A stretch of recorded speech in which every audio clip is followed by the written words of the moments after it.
На Facebook страница именувана како Јавен превоз во Скопје, минатиот месец беше споделено дека ЈСП нуди бесплатен превоз.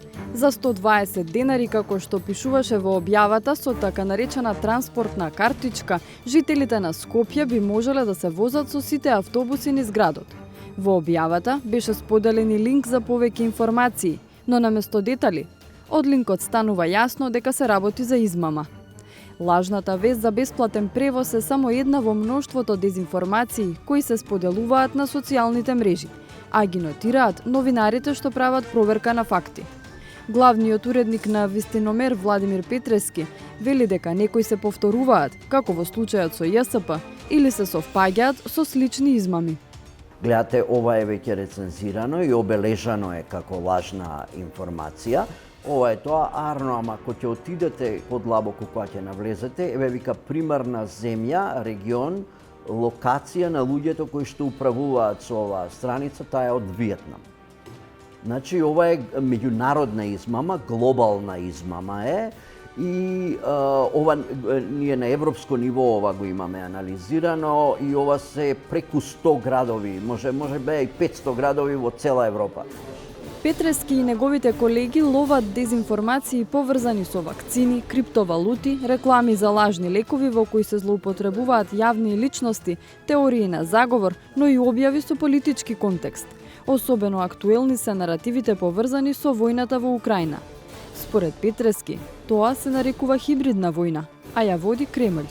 Меѓународните организации како НАТО се напаѓаат директно, се нарекуваат агресори, потоа Европската Унија се нарекува нацистичка, фашистичка, дури некои функционери од Европа директно се нарекуваат така, се проблематизираат нивните предци како да биле нацисти, што не е точно, се разбира. И тоа е повторно наратив на Кремљ. Со тоа се сака да се урне легитимитетот на Европската Унија и тоа особено овде кај нас, затоа што ние сме кандидат за членство на Европската Унија, за или никогаш да не станеме членки, или нашето зачленување да се одложи, односно да се креира отпор во јавноста против Европската Унија. Дезинформациите се многу повеќе од само лажни вести. Тоа се неточни содржини кои се шират со намера да наштетат некому. Има и посебна категорија дезинформации кои во светски рамки се дефинираат како странско влијание и манипулации со информации. Токму тие се предмет на анализа на граѓанските организации како Метаморфозис, која е дел од регионалната мрежа против дезинформации на Балканот. Директорот за партнерство и развој на ресурси Филип Стојановски вели дека целта на овој тип дезинформации е да се наштети на демократскиот систем, насочувајќи ја државата надвор од стратешките интереси како Европската Унија и НАТО. Кај нас најголем дел од таквите дезинформацијски наративи се за продлабочување на поделби и создавање на конфликт, било во нашето општество, меѓуетнички, меѓусоцијални, меѓуполитички идеологии и било која друга основа, а на ниво на регионот и меѓу државите. Затоа сметаме дека дезинформациите не само што имаат таа геополитичка компонента која што влијае на целиот правец на државата, тие влијаат и директно на животот на граѓаните. Државата треба да има систем за одбрана од дезинформации и штетни влијанија, вели Стојановски. Додава дека изминативе години била иницирана стратешка рамка со вклученост на неколку општествени чинители. Не само што од тоа имаме практична потреба во секојдневието или на ниво на безбедност, туку е и дел од процесот на европски интеграции, бидејќи од 2024 година, како дел од поглавието за одбрана и меѓународни односи, се бара државите да создадат таков механизам за отпорност кон овој тип на штетни антидемократски влијанија, било од странство, било преку дезинформации. Кога станува збор за лажни вести и измами, земјава веќе има голем багаж во светски рамки. Извозот на дезинформации од Велес и нивните објави за Трамп беа посочени како причина за владата во 2019 година да почне посериозно да се занимава со проблемот на дезинформации. Владата работи на акцијски план за справување со дезинформациите на системско ниво. Планот предвидуваше јакнење на соработката меѓу институциите, зголемување на транспарентноста и едукација на населението за штетното влијание на дезинформациите. Со оглед на тоа што следуваше ковид период, а потоа и процес на зачленување во НАТО, дополнително се вклучил алармот кај институциите и владата дека потребно е јакнење на механизмот за отпорност од дезинформации. Светлана Силјановска, консултантка за стратешки комуникации и справување со дезинформации, во тој период беше советничка во владата. Со нашето зачленување во НАТО, односно со периодот на зачленувањето на НАТО, не само што јасно се исцртаа контурите на проблемот, јасно се исцртаа и линиите по кои што институциите мора да постапуваат. Во тоа време се воспостави никаква координација помеѓу, да речеме, 15 на институции на ниво на извршната власт. Тоа е, да речеме, Министерството за образование во делот на медиумска писменост, да речеме, безбедносните министерства како што се одбрана и МВР во делот кој што е засега безбедносната природа, здравство кој што ги засега здравствениот аспект, односно сите аспекти до кои што тој проблем никако може да допре во секојдневниот живот на граѓаните. Дека дел од дезинформациите може да имаат фатален исход, се потврдило токму во пандемијата, потенцира Силјановска.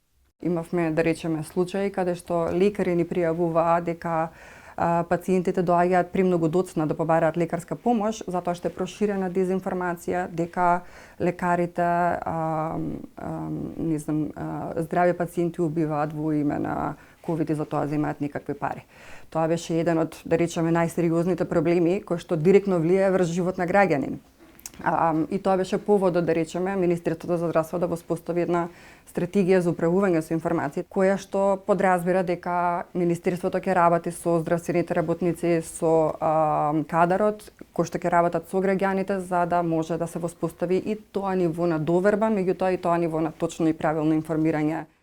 Рамката на делување е поставена, посочува Силјановска, и порачува дека искуството покажало дека вклученост на целото општество е единствениот правилен начин за борба со дезинформациите.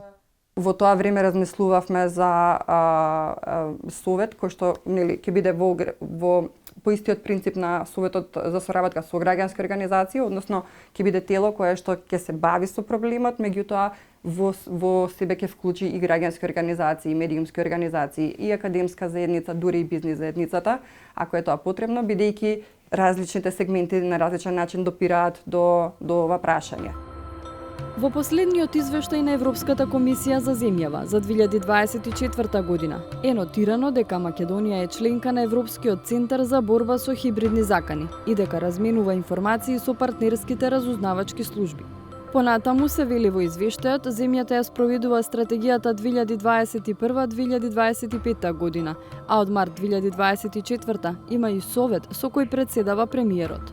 Владата забележува Брисел има направено рамка, а невладиниот сектор и препораки за заедничко делување против малигни влијанија со дезинформации. Но потребни се дополнителни напори за намалување на можностите за странски вмешување и манипулации со информациите, вклучително и дезинформации, и да се изгради општествена отпорност на нив и на другите форми на хибридни закани. Од владата не добивме одговор на прашањето дали советот кој го одржал својот прв состанок за време на техничката влада на Талат Џафери и натаму функционира. Во однос на заклучоците на Брисел дека земјава има и рамки и препораки, од владата велат дека допрва се дефинира процесот за справување со дезинформациите. Она што успеавме како влада изминативе година и неколку месеци да го направиме е пред се да воспоставиме еден координиран комуникацијски систем помеѓу владата, институциите, министерствата, се со цел да го направиме првиот чекор, а тоа е да имаме унифицирано пренесување на пораката, затоа што сметаме дека така ќе ги намалиме оние лажни вести или дезинформации кои што би се јавувале. Дополнително сакам да потенцирам дека работиме на комплетно нов документ кој што се однесува на стратегија за транспарентност. Целта наша е во тој документ да има посебен дел кој што ќе биде посветен на дезинформациите и така некако да воспоставиме таа рамка која што ни недостасува. Добро, кои се можеби приоритетни области од она што досега го имате во изминативе година дена, кои ги детектирате како најранливи, да речеме, предизборието, одбраната, здравството? Мислам дека сите сектори кога станува збор за дезинформации се ранливи. Не би ги класифицирала на повеќе или помалку, затоа што дезинформацијата сама по себе е штетна за јавноста, затоа фокусот го правиме на широка димензија, се фокусираме на исклучително следење преку социјалните мрежи, како што напоменав. Ќе го дадам примерот со измената на законот за медиуми, каде што воведовме и регистар за онлайн портали. Мислам дека тоа се чекори кои што можеби во самиот почеток е тешко да ги видиме резултатите, затоа што за истото бара време, но е добар импулс дека ќе може барем уредничката структура да биде дефинирана и така граѓаните да знаат од каде ги добиваат вестите.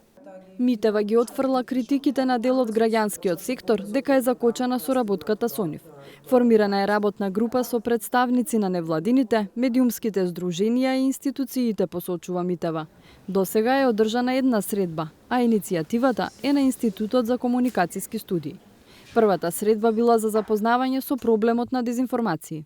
Главниот проблем е дека постои недоволна координација меѓу тие институции во рамки на систематизиран одговор, односно систематски одговор на заканите кои што